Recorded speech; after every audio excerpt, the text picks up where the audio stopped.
అలా సైడ్ ఇచ్చేయండి sir. Sir చేతులు దించండి. ఓకే.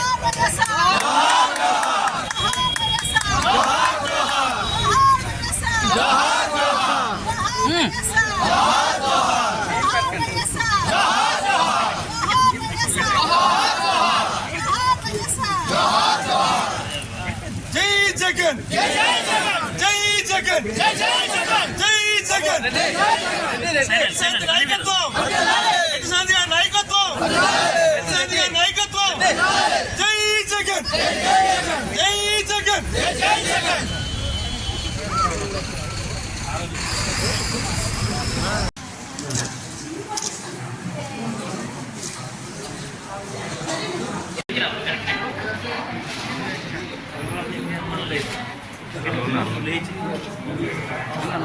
మన మీడియా గ్రూప్ అంటే సోషల్ మీడియా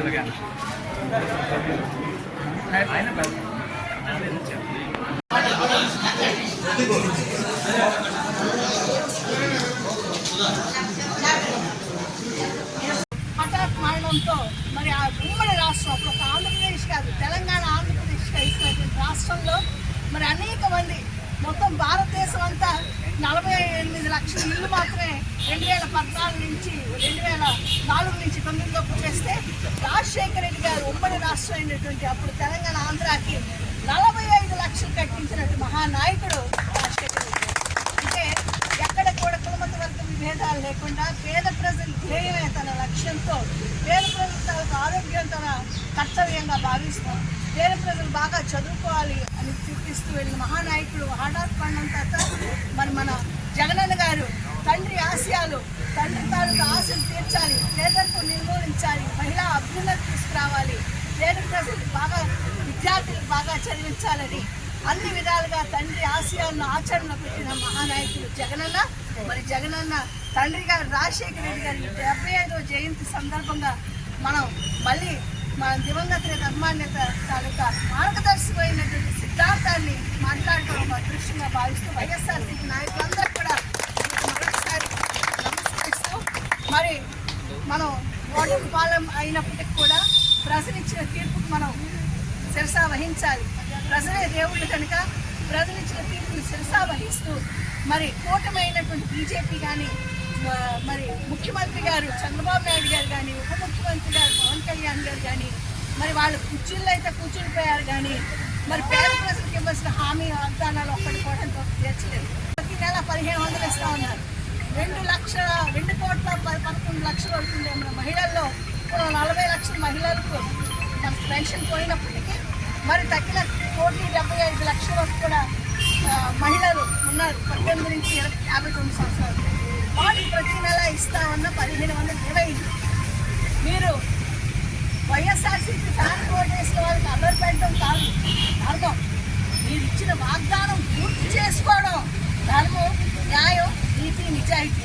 మీకు ఏ విధంగా ప్రజలు నమ్మి ఆ రోజు మీకు గెలిపించారో మరి హామీ వాగ్దానాలు పూర్తి చేయాలని మరి అలాగనే మరి ఇంతవరకు మనకి జూలై 8వ తారీఖు మన ప్రభుత్వంలో జగనన్న తాలూకు ముఖ్యమంత్రిగా ఉన్నప్పుడు మన ప్రభుత్వంలో మనం ఇచ్చిన మాటకు కట్టుబడి ఉన్నాం.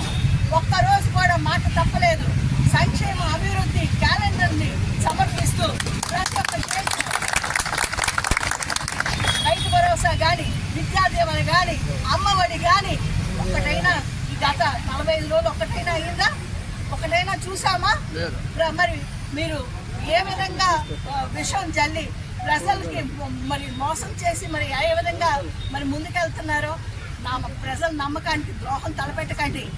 మీకు ఇచ్చిన నమ్మకమైనటువంటి ఓటుకు మీరు తిరిగి ఇవ్వాల్సింది మీ హామీ వాగ్దానం పూర్తి చేయండి. అంతేగాని విధ్వంసాలు మరి వైఎస్ఆర్సీపీ నేతల మీద కానీ, వైఎస్ఆర్సీపీ కార్యాలయాల మీద కానీ మరి మీ తాలూకు విధ్వంసం ఆపాలి. మీ తాలూకు భగవంతుడు మీకు సమాధానం చెప్తారు. మీరు ప్రజలకి వాళ్ళ నమ్మకాన్ని ద్రోహం తలపెట్టకుండా సమాధానం ఇవ్వాలంటే మీ వాగ్దానాలన్నీ పూర్తి చేసి మీ తాలూకా నీతి నిజాయితీ నిలబెట్టుకోండి. అంతేగాని ఈ విధంగా చాలామంది మహిళలందరూ ఎదురు చూస్తున్నారు. మరి అలానే రైతులు మన ప్రభుత్వంలో రైతు భరోసా కింద ఇప్పటికే మే నెలలోనే మనం ఇచ్చేవారు. ఇప్పటికి జూలై 8 అయినా ఒక్క రూపాయి కూడా రైతుకు పడలేదు. మరి రైతులందరినీ మీరు మోసం చేసి దిశలో వెళ్తున్నారు. ప్రజలు ఊరుకోరు. రైతులు మీపై నమ్మకం పెట్టుకున్నారు. మోహం తలపెట్టకండి. మహిళా అభ్యున్నతిని అడ్డుకోకండి. మహిళా ఆర్థిక శక్తిని మీరు వంచకండి.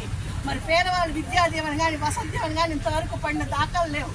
మరి అమ్మఒడి కానీ ఏవి కూడా రాలేదు.